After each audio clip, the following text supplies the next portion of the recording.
Quand on parle déjà d'alimentation équilibrée, il faut avoir un certain nombre d'éléments dans son assiette. Déjà les féculents, c'est tout ce qui constitue de façon générale la base de notre assiette. Exemple le riz, les céréales racines, tubercules et leurs dérivés. Nous avons besoin de féculents dans nos assiettes, mais en quantité bien définie, parce que nous avons besoin aussi d'énergie pour bien fonctionner. En dehors de la catégorie des féculents, nous avons la catégorie des fruits légumes. Les fruits et légumes de façon générale sont riches en fibres, sont riches en composants qui nous permettent de bien digérer.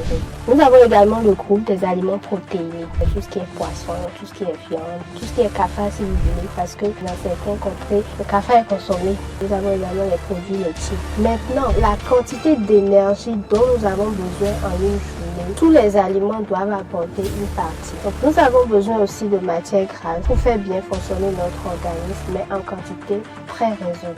Un adulte, de façon générale, a besoin maximum de 3 cuillères à soupe d'huile en une journée. Et quand je dis 3 cuillères à soupe, c'est y compris ce que l'alimentation va apporter. Donc, quand je veux cuisiner ma sauce, c'est bien de cuisiner de telle manière qu'à la fin de la cuisson, qu'il n'y ait pas d'huile qui se lâche.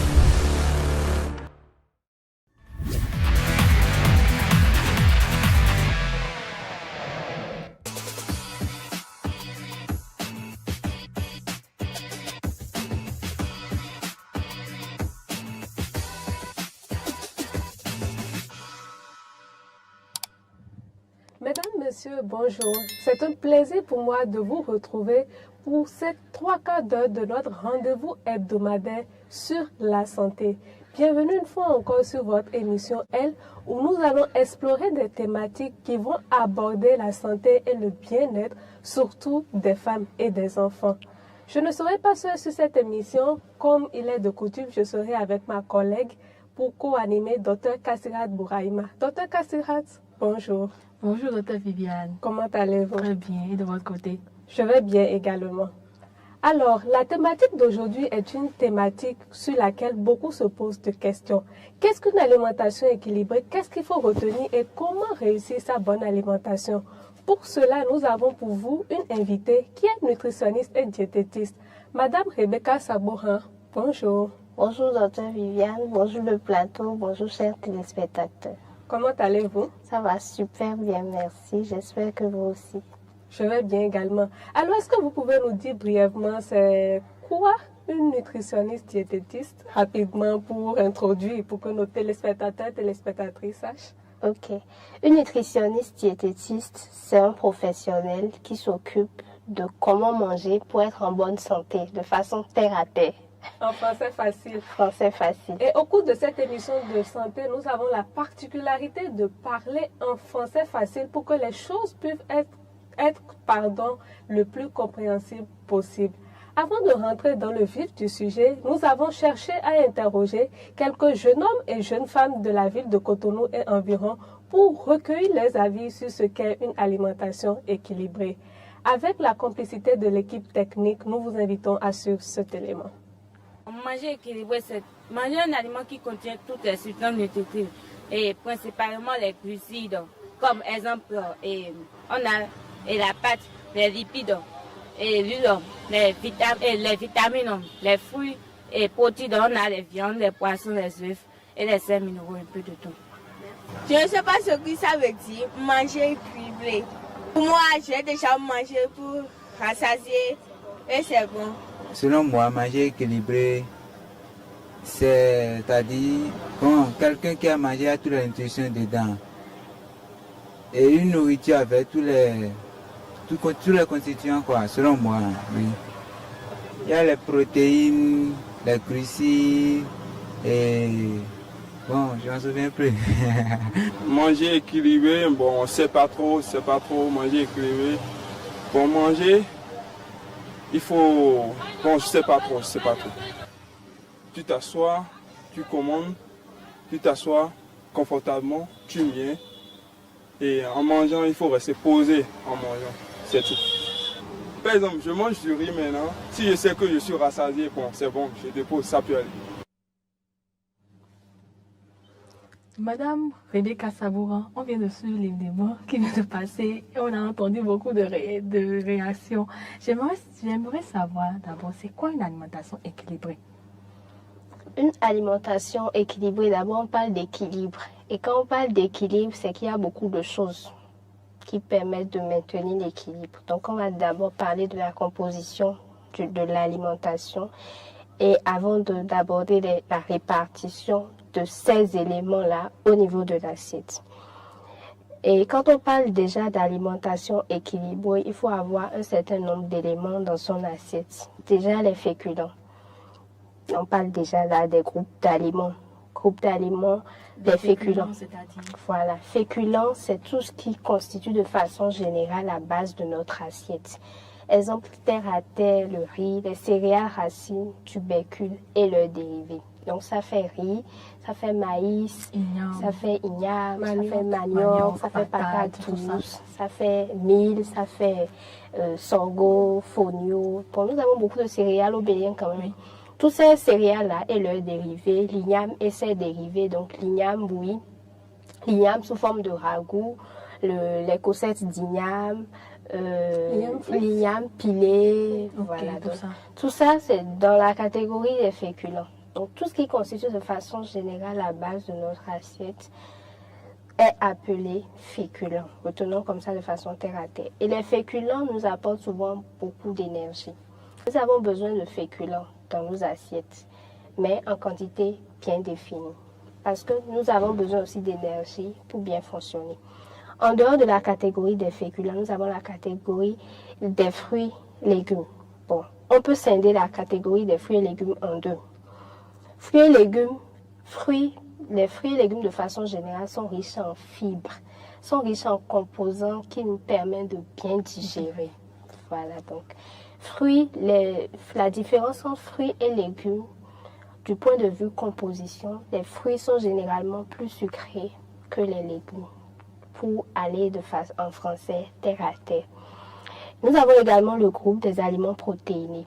Aliments protéinés, c'est tout ce qui est poisson, tout ce qui est viande, tout ce qui est cafard si vous voulez, parce que dans certains pays ou bien dans certaines contrées, le cafard est consommé.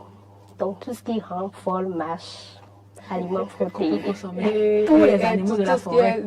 Dérivé du soja pour nos familles qui sont végétariens, qui ne consomment pas forcément. Okay. Les légumineuses.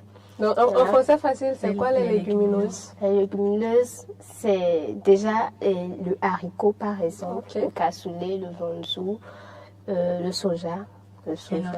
Les lentilles aussi. Donc les protéines peuvent être soit d'origine animale ou soit d'origine végétale. Tout à fait. Et également, en dehors de ces groupes d'aliments, nous avons également les produits laitiers.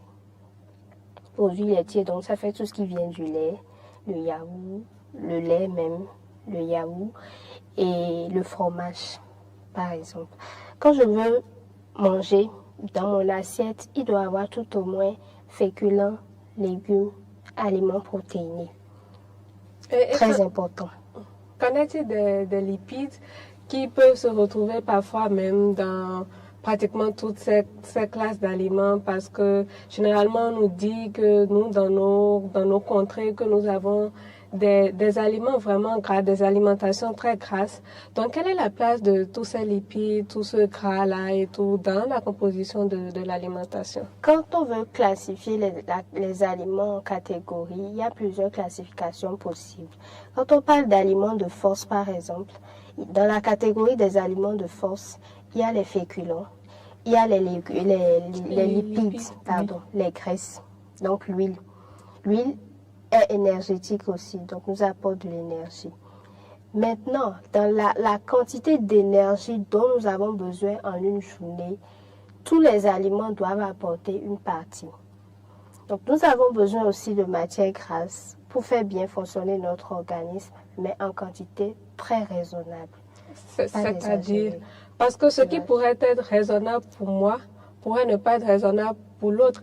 Et quand nous passons dans les familles et tout cela, ou chez des amis et tout, on n'arrive pas forcément à manger chez tout le monde parce que ce que les autres considèrent comme normal ou n'étant pas gras, pour soi, par exemple, c'est peut-être un peu plus gras ou un peu trop salé. Donc, qu'est-ce qu'on met dans de lipides raisonnables. La quantification. Oui. comment Ou le bien, faire de ça façon dit, est-ce que vous pratique. avez des astuces pratiques pour nos téléspectateurs, nos téléspectatrices, quand ils veulent cuisiner, par exemple, on sait que certaines personnes renversent directement l'huile dans la marmite ou la casserole pour cuisiner et tout. Donc, comment est-ce qu'on peut, de façon pratique, en fait, quantifier de façon raisonnable cet apport en huile?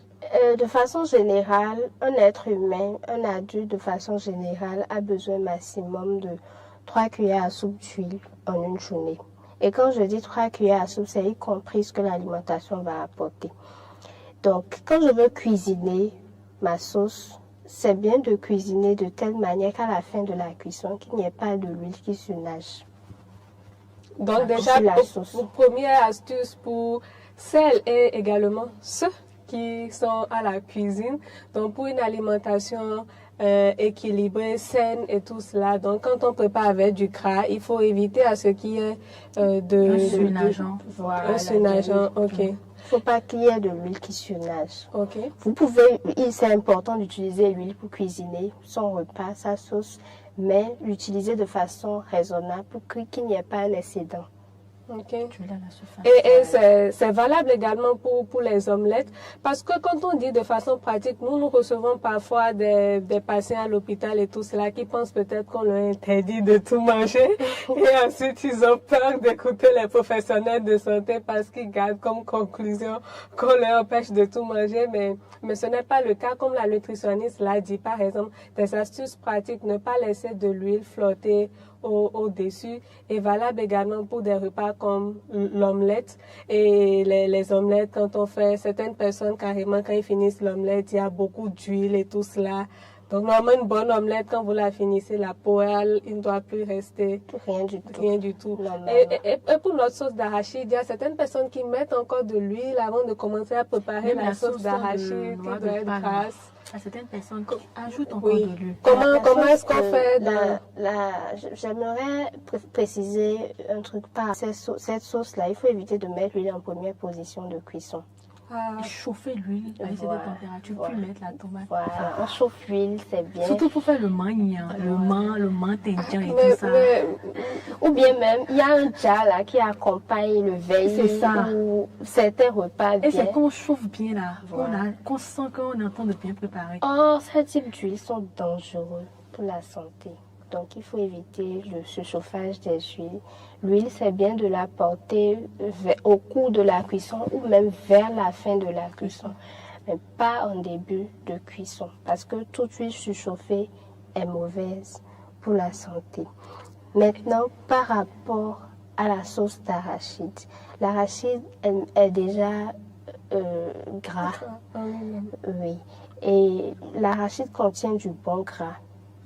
On n'a pas besoin d'ajouter encore de l'huile pour faire de la sauce d'arachide. Parfois, même quand on fait la pâte d'arachide, on dépose l'huile sur la surface. Donc, l'arachide contient déjà du gras, mais du bon gras. On n'a pas besoin encore d'ajouter du gras pour faire sa sauce d'arachide. Pareil pour la sauce de noix de palme.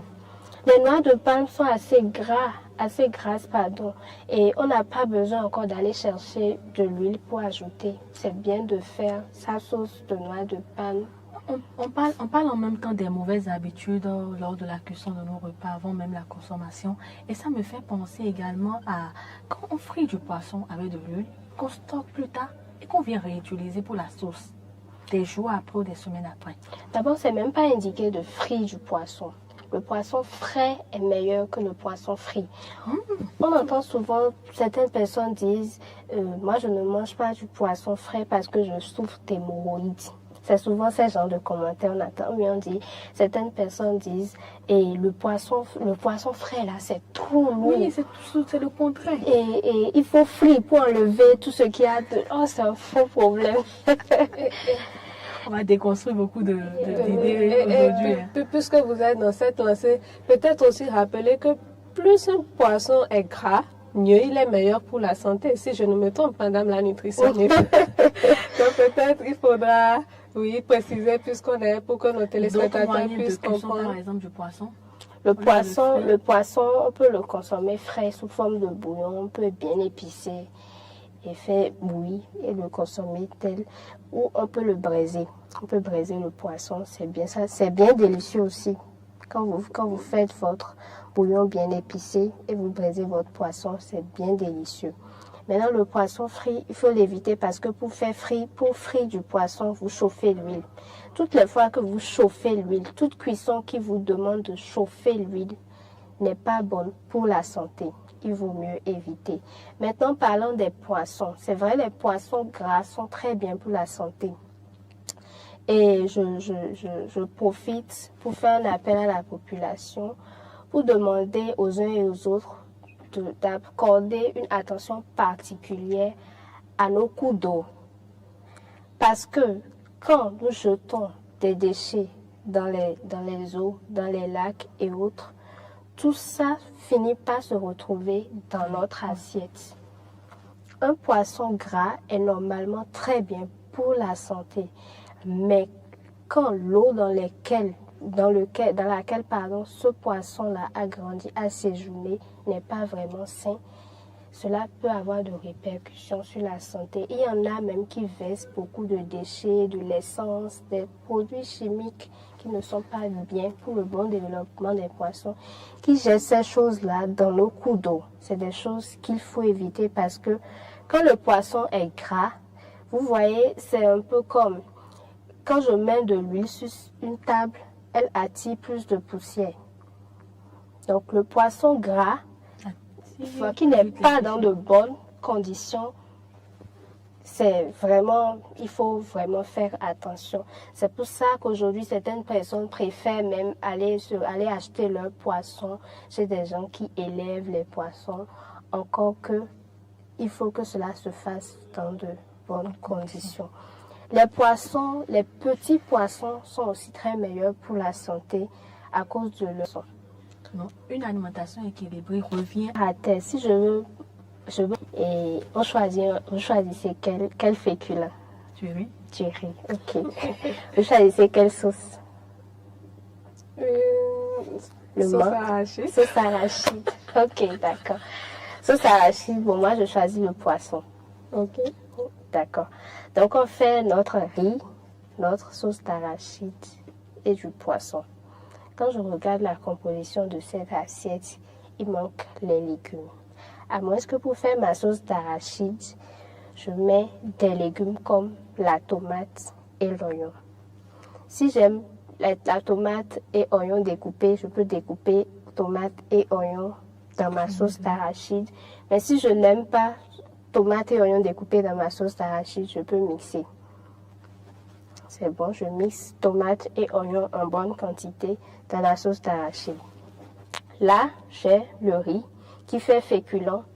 J'ai la sauce qui contient tomate et oignon qui fait légumes. J'ai le poisson qui fait protéines. Et dans la sauce, il y a l'huile qui fait épices. Donc là, c'est équilibré. Maintenant, il serait bien que la quantité de légumes dépasse la quantité de féculents ou que la quantité de légumes et la quantité de féculents soient les mêmes. Donc, même quantité de féculents pour même quantité de légumes. Là, on parle d'assiette équilibrée. Assiette santé, c'est le double du féculent pour les légumes. Donc, les légumes en 2 et les féculents en 1. Voilà. Donc, il faut qu'il y ait ces éléments-là dans mon assiette pour que je puisse dire que mon assiette est équilibrée. Maintenant, dans la journée, parce qu'on parle d'assiette équilibrée, on parle d'alimentation équilibrée. Quand je prends cette assiette-là, elle est équilibrée, mais l'alimentation, si je répète cette même assiette plusieurs fois dans la journée, mon alimentation de la journée ne serait plus équilibrée. Parce que dans la journée, il me faut petit déjeuner, dîner, et il me faut également des collations. Avant qu'on ne parle d'alimentation équilibrée. Ce qu'on a montré tout à l'heure, c'est l'assiette équilibrée. Maintenant, quand je prends une assiette équilibrée au cours de mon repas, un repas équilibré, Je dois prévoir des collations au cours de la journée. Collations entre les repas principaux de la journée. Quand je prends mon petit déjeuner en 7h, 8h, à 10h, je dois prendre une collation. Et pour les collations, maintenant, je peux prendre soit du yaourt, soit un fruit. Le yaourt est très bien pour la flore intestinale, pour faire bien, pour renforcer notre barrière intestinale. Donc, le yaourt est très, très bien. Je peux prendre le yaourt comme collation, je peux prendre des fruits comme collation. Quand j'adopte ce mode de vie, je peux dire maintenant que j'ai une alimentation équilibrée. Alors, excusez-moi, vous voudriez continuer? Oui, je voudrais compléter qu'en dehors de l'alimentation équilibrée, il faut aussi varier son alimentation, que ce ne soit pas toujours les mêmes choses. Au Bénin, nous avons plusieurs céréales, mais dans certaines familles, c'est seulement le maïs matin, midi, soir, ou le maïs du lundi au lundi. Alors qu'il y a le mil, il y a le sorgho, il y a le fonio, etc. Donc c'est bien de varier aussi. D'accord. Merci, Madame Sabourin. Avant de continuer à poser mes préoccupations, je voudrais rappeler à nos téléspectateurs et téléspectatrices qu'ils et elles pourront intervenir en direct sur l'émission en appelant directement le numéro qui s'affichera au niveau de leur écran. Madame Sabourin, puisque nous parlons ici d'une émission intitulée « Elle qui se veut être spécifique pour la santé de la femme et des enfants », vous n'êtes pas sans ignorer qu'à certaines étapes de leur vie, beaucoup de femmes font face à de nombreux défis en ce qui concerne leur alimentation, leur poids pour gérer tout cela. Et l'une de ces périodes charnières-là constitue celle de la grossesse et de l'allaitement. Alors, au cours de la grossesse, au cours de l'allaitement, comment devrait être composée l'alimentation d'une femme, si vous voulez peut-être scinder chacune des deux étapes par exemple pour vous montrer? Ok. Une femme enceinte devrait éviter un certain nombre de choses. Une femme enceinte doit avoir une alimentation équilibrée telle qu'on a décrit tout à l'heure. Elle doit apporter de la protéine animale dans son assiette. On a parlé tout à l'heure des protéines végétales et des protéines animales. Bon, les protéines animales parce qu'elle a vraiment besoin du fer pour faire bien grandir le fœtus. Et elle a également besoin d'apporter des aliments riches en vitamine C lorsqu'elle mange pour favoriser une bonne absorption de ce fer-là. Et ces aliments qui sont riches, la vitamine C se retrouve souvent dans les fruits, comme l'orange, les agrumes de façon générale, même l'ananas, les pastèques et autres. Donc, elle doit souvent apporter ces genres d'aliments-là dans son alimentation. Maintenant, la femme enceinte doit éviter la consommation des thés. Parce que les thés contiennent du tanin. Quel thé, tout ce qu'on voit, les différents thés qu'on commercialise et tout cela, voilà. Même si ce ne sont pas des thés déjà dits minceurs. Voilà, même si ce ne sont pas des thés minceurs. Les thés minceurs, même, c'est même pas indiqué pour une femme enceinte. Oui. C'est même pas indiqué de façon générale. Nous y reviendrons plus tard, oui. Donc, il faut qu'elle évite les thés parce que les thés contiennent souvent du tanin qui interfère avec l'absorption du fer. Donc, le fer ne serait pas bien absorbé. Elle risque de faire une anémie en consommant le thé. La femme enceinte doit éviter la consommation de l'argile, le calabar, en griffe. Le calabar. Voilà, le calabar, parce que cela peut entraîner une anémie à son niveau. La femme enceinte doit bien manger, doit manger à sa faim. Ce n'est pas conseillé à une femme enceinte de rester à jeun à longueur de journée. Et parce que ses besoins sont à la fois ses besoins propres à elle-même en tant qu'individu, mais les besoins également du fœtus. Voilà. Elle doit bien s'hydrater. L'hydratation est très importante. C'est-à-dire combien de litres d'eau par jour est-ce qu'elle doit boire? Si elle peut boire entre 2 ou 3 litres, en fonction de sa morphologie aussi, 2 ou 3 litres, voire même plus. Parce qu'avant de parler de toxicité en eau, il faut aller jusqu'à environ 20 litres avant de parler de toxicité en eau. Donc, avant d'aller à 20 litres, je pense que c'est ceux qui font des concours des meilleurs buveurs d'eau, voilà, qui pourront aller à ces genres de quantité-là. Sinon, la femme peut boire autant qu'elle a soif, mais boire régulièrement. Il y en a qui ont soif, mais qui ne font pas attention aux besoins de leur corps. C'est pour ça que c'est bien de se déplacer tout le temps avec de l'eau. Là, dès que j'ai soif, je bois en même temps. Voilà. Et la femme allaitante. La femme allaitante. Les femmes allaitantes ont souvent un défi de perte de poids ou de prise de poids. Et qui va peut-être en contradiction avec le fait qu'elles doivent se nourrir suffisamment, elles doivent pouvoir assurer les besoins en lait du nouveau-né, tout cela. Et il y a d'autres qui pensent en même temps, durant cette période, oui, bien s'alimenter, mais comment est-ce qu'on perd ce surplus-là après pour qu'elles retrouvent leur poids Donc, elles se retrouvent là, au niveau de leur alimentation balancée entre deux, pour ne pas forcément savoir en fait comment faire. Donc, quelle astuce leur donneriez-vous?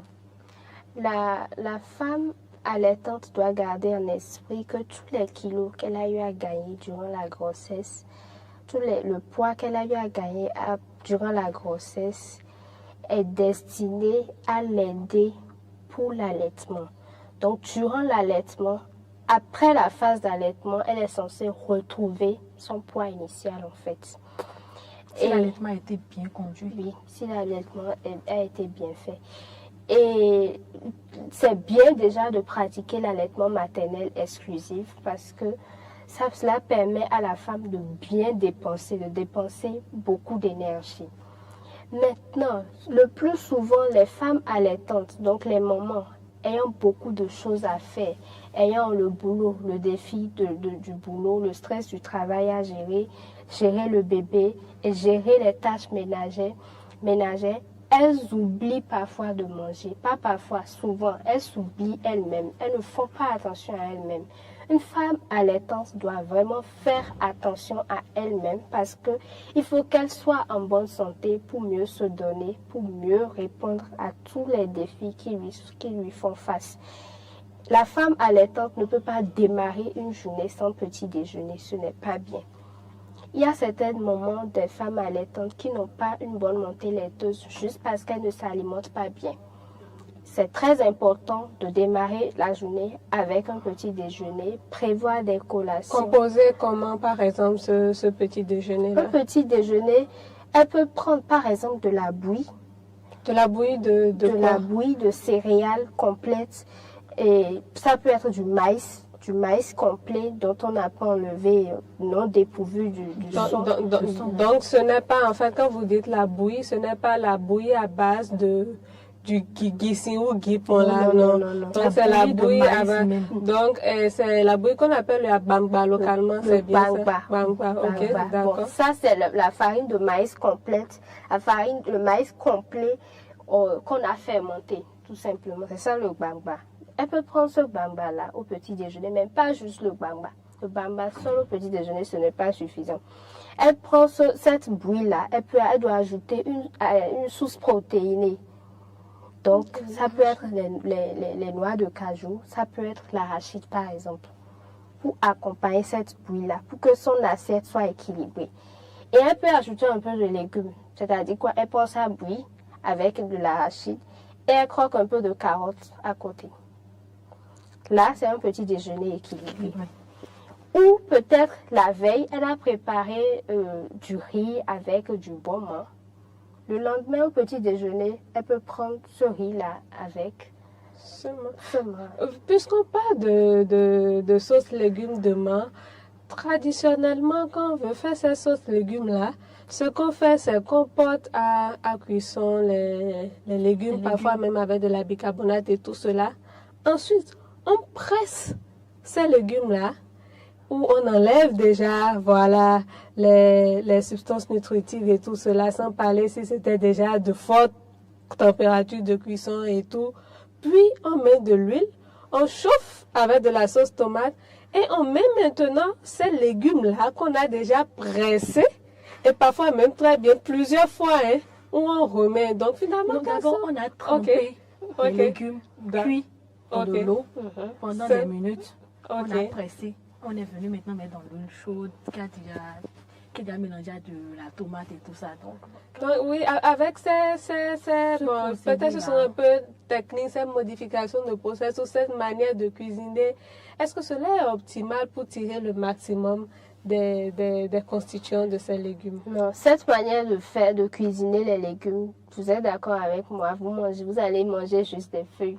Vous n'apportez pratiquement rien à votre corps en cuisinant les légumes de cette façon-là. Les légumes, si vous connaissez vraiment la source de vos légumes, le mieux c'est d'envoyer directement dans la sauce même. Mais aujourd'hui, avec l'ère des engrais chimiques, des pesticides, c'est bien de faire passer ces légumes par l'eau chaude avant de les envoyer. Comment sauce. est-ce qu'on fait? Je Quand vous mets dites l'eau feu. passer ces légumes dans l'eau chaude, donc ce que je fais, c'est ok, je prends mes légumes que je lave au préalablement 3 fois, ou peut-être je découpe avant de laver et tout cela. Donc je porte ces légumes-là à ébullition. Et ensuite, Non. ok. Je lave les légumes, première étape, parce que souvent on voit les mamans, elles découpent les légumes d'abord avant de laver. Oui. Il y a des déchets qu'on n'arrive jamais à rattraper quand on procède ainsi. Ça c'est clair. Donc première étape pour Il mes faut laver. légumes. Ok. Je décortique d'abord, donc j'enlève les Oui, parties les molles. tiges. Je lave d'abord avant de découper. L'idéal même, c'est que quand je lave, je passe à l'eau chaude avant de découper. Mais là, c'est souvent un peu plus difficile pour certaines personnes. Bon, je rince mes légumes, je lave bien les légumes, je découpe, je mets l'eau au feu, l'eau bout. J'envoie les légumes dedans, j'éteins le feu. Quelques minutes après, je verse dans la passoire, je rince. Et puis, je mets ces légumes-là au feu avec ma tomate. Ok. Et les deux cuisent au même moment. Vers la fin de la cuisson, j'aurai la texture voulue pour mes légumes. Les légumes seront tendres, mais pas aussi tendres que lorsqu'on fait usage du bicarbonate. Retenons que utiliser du bicarbonate pour cuisiner nos légumes, C'est pas seulement le légume, mais il y a aussi le crin-crin, le combo. Oui, tout ça, c'est dans les Donc on légumes. doit éviter les bicarbonates dans tout ça. le bicarbonate dénature Ok. certains nutriments indispensables qui sont au niveau des aliments. Au Bénin, il n'y a pas de crin-crin. Le crin-crin n'est pas délicieux quand c'est pas gluant. Oui. Si tu fais crin-crin non gluant, c'est que tu ne sais pas cuisiner. C'est grave. Voilà. Or, ailleurs, le crin-crin est consommé sous forme de légumes, sous forme de membres, sous forme de tout ce que vous voulez, mais pas sous forme gluant. Donc, c'est grâce à la bicarbonate que ça donne cette Pour forme certaines gluante. variétés de crin-crin, il y a certaines variétés de crin-crin qui sont gluants sans du bicarbonate. Et la potasse, puisque la bicarbonate n'était pas forcément la chose utilisée dans la vieille école. Je pense que pour cela, on utilisait, que ce soit pour les légumes, pour ces légumes-là, on utilisait beaucoup plus de la potasse. Potasse et bicarbonate, les deux ont les mêmes effets sur les aliments. Ok. Donc, c'est toujours mieux de ne pas faire recours au bicarbonate. Ok. Et puisqu'on est toujours en train de parler de toute cette modification-là lors de la cuisson, je voudrais que vous reveniez un peu sur la température des aliments, la forte température des aliments, puisque généralement pour cuisiner, on veut aller vite. Donc, on met le feu très haut et tout. Donc, qu'est-ce que cela pourrait entraîner? Parce qu'on sait qu'il y a certaines vitamines qui sont volatiles et tout cela et tout. Donc, Les cuissons à haute température, retenons déjà que les cuissons à haute température peuvent produire des substances cancérigènes. est-ce que c'est le cas pour tout ce qui est barbecue et tout ça aussi? Quand je J'entends ça. Je me Non, pas rappelle parce que- de mon bon poulet qui a été braisé pendant longtemps et que j'ai dégusté avec appétit. Quand vous me dites que... c'est bien d'opter pour des températures modérées. Les fortes températures ne Quitte sont à ce pas que ça vraiment cuise et dans le temps. dans le Beaucoup temps. plus Voilà. lentement. Et quand en dehors du fait que les cuissons à haute température produisent des substances cancérigènes, vous perdez aussi en nutriments. Quand vous faites cuire vos aliments à haute température, vous ne jouissez plus vraiment de tout ce qu'il y a de bien dans l'aliment. Or, l'aliment, vous mangez pour apporter un plus à votre organisme. On ne mange pas seulement pour être rassasié, mais on mange pour faire du bien au corps. On mange pour faire du bien à la langue. La langue fait évidemment partie. Il y a du plaisir d'en manger. Ce que je dis toutes les fois que vous asseyez pour manger, il faut qu'on ait envie de manger. C'est ça, c'est un moment de plaisir que vous c'est un moment unique. Voilà. et rappelons également, comme vous le dites, que pour manger, pour que cela ne paraisse pas abstrait, qu'il y a de ces composantes-là qui rentrent, de ces nutriments et tout cela qui rentrent dans la composition du sang. Et donc, lorsque j'aurai mon repas à une haute température comme cela, il y a certaines vitamines qui vont rentrer dans la composition du sang qui peuvent disparaître et donner certaines formes d'anémie, en rappelant que quand on parle d'anémie, cela n'est pas forcément dû uniquement à un manque de fer. Donc, en fait, ces habitudes alimentaires que nous avons depuis notre assiette, en fait, peuvent conduire plus tard à des maladies que nous voyons de façon évidente et d'autres que nous ne voyons pas. Et qui prennent des années pour s'installer. Justement. Et quand vous parlez d'anémie tout à l'heure, et bien évidemment, ce n'est pas seulement une carence en fer qui pourra entraîner une anémie, même une carence en vitamine B9, par exemple. Il y en a qui ne prennent pas du tout de céréales à grains entiers. Ils peuvent faire une anémie malgré le fait qu'ils prennent des aliments riches en fer. Céréales à grains entiers, les céréales à grains entiers, de façon générale, nous apportent de la vitamine B, du complexe B, donc vitamine B9. Mais ne pas prendre des céréales à grains entiers peut exposer aussi à une anémie. C'est pour ça que c'est bien de privilégier tout ce qui est céréales à grains entiers dans les tubercules. Si je dois faire un choix entre la pâte de maïs et la cassa, la pâte de maïs est bien évidemment meilleure que la cassa. On a toujours dit que c'est la pâte. La cassa est léger. La cassa est léger. Donc, c'est pas vrai. Je veux manger léger. C'est ce que les gens pensent toujours. Et on était en train de parler de l'alimentation de la femme allaitante et tout ça. Je me rends compte que l'alimentation équilibrée, alors ça commence depuis le processus de la préparation des repas. Oui. Avant même la même du choix des aliments. Choix, toute la chaîne alimentaire, le choix des aliments, la préparation des aliments et même la consommation. Parce que j'aurais beau et bien choisi, bien préparé, mais quand je ne m'assois pas pour bien manger, pour éprouver tout le plaisir qu'il y a dans l'assiette, ce n'est pas bien. Alors, il y a une manière qu'on dit, enfant, on ne dit pas que le roi mange. On dit que le roi adore l'assiette. Contemple l'assiette, je ne me rappelle plus exactement. Mais je pense que cela, déjà dans notre culture, cela avait déjà été compris que manger est tout un art, est un plaisir, qu'on devrait prendre du temps vraiment pour déguster et tout cela. C'est pour ça même, il n'y a pas fête sans nourriture. C'est ça. Parce qu'il y a un plaisir, il y a un plaisir. Vraiment, l'objectif, c'est la fête. Donc, il faut savourer. J'aurais beau bien choisi, beau bien préparé, mais en voulant manger, il faut bien manger aussi. Il faut s'asseoir, trouver un bon moment pour son organisme. Toute l'attention qu'il faut à son assiette. C'est un moment très important. C'est un culte d'ailleurs. C'est ça même on dit chez moi. On ne t'appelle pas quand tu es en train de manger. On te laisse savourer ton repas. Ouais. Tu considères le repas comme un roi en ce moment-là. Oh, même plus qu'un roi.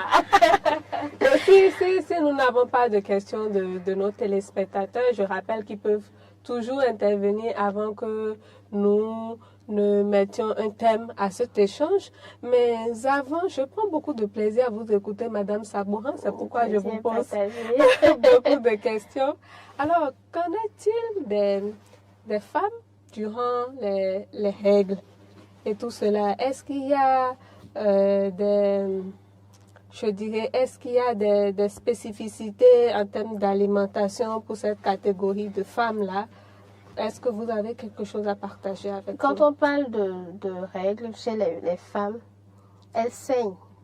Donc, elles ont besoin de faire attention à leur alimentation pour permettre une bonne formation des globules rouges, pour une bonne formation du sang de façon terre à terre. Voilà. Donc, déjà, il faut qu'elles évitent. La jeune fille, c'est la période, pas juste la jeune fille, la femme de façon générale veut avoir une bonne silhouette, pas trop grosse, pas trop mince aussi. Donc, on s'adonne à plein de comportements. Oui, alors bonjour monsieur. Alors, Oui, pouvons-nous avoir votre nom et d'où vous nous appelez s'il vous plaît? c'est monsieur Adam Benalin. Ok. Vous avez fait une émission à Eden TV maintenant. Oui. Vous êtes en direct actuellement sur Eden TV. Ah, ok. Je viens de regarder et je vais vous rappeler. Ah, mais si vous avez une préoccupation, c'est le moment de la poser puisque nous allons clore l'émission dans moins de 5 minutes. Comme je ne sais pas de quoi vous parlez de ce d'abord. Ah, d'accord. Vous pourrez aussi également laisser vos préoccupations et vos suggestions pour d'autres sujets d'émission sur la page Facebook. Donc, on était en train de parler des femmes en période de menstruation, comment elles devaient s'alimenter. Elles devaient privilégier beaucoup plus des aliments qui permettent la formation des globules rouges, donc du sang, Voilà, des tout artères. simplement. Et quels sont ces aliments-là de façon pratique? J'avais cité tout à l'heure, j'avais parlé. Oui, allô, bonjour monsieur. Bonjour madame. Oui, pouvez-vous vous présenter et nous dire d'où vous nous appelez? Voilà, je l'appelle de Jean Beauvais. C'est monsieur Capot. Monsieur Capot Vincent. Ok, c'est un plaisir de vous avoir, monsieur Capot. Le plaisir est partagé. Vous pouvez poser votre question, monsieur Capot. Voilà, c'est avec beaucoup d'intérêt que j'écoute les émissions. Et j'ai remarqué que la spécialiste, Madame Sabourin,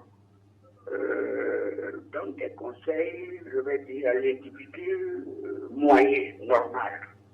À part les spécificités que vous avez données par rapport à la femme allaitante, tout le reste, c'est comme si elle s'adresse à un homme ou à une personne qui a un âge moyen, qui ne souffre de rien de façon particulière. Alors que moi, je pense qu'en matière de nutrition, c'est ça, ou d'alimentation, le régime doit varier selon les individus. Quelqu'un qui a 25 ans ne doit pas avoir le même régime alimentaire que quelqu'un qui a 50 ou 60 ans. Quelqu'un qui souffre de diabète ne doit pas avoir le même régime que quelqu'un. Voilà. Donc, j'aurais préféré qu'à chaque fois, elle attire l'attention sur certaines catégories de personnes. Quand elle parle de sources graines, par exemple, vous en avez parlé tout à l'heure, que dit attention, c'est une source très grave. Les gens qui ont des problèmes de cœur doivent faire l'effort de ne pas en consommer, ou en consommer très rarement. Voilà, pour que chacun se retrouve de façon précise dans ce qu'elle dit.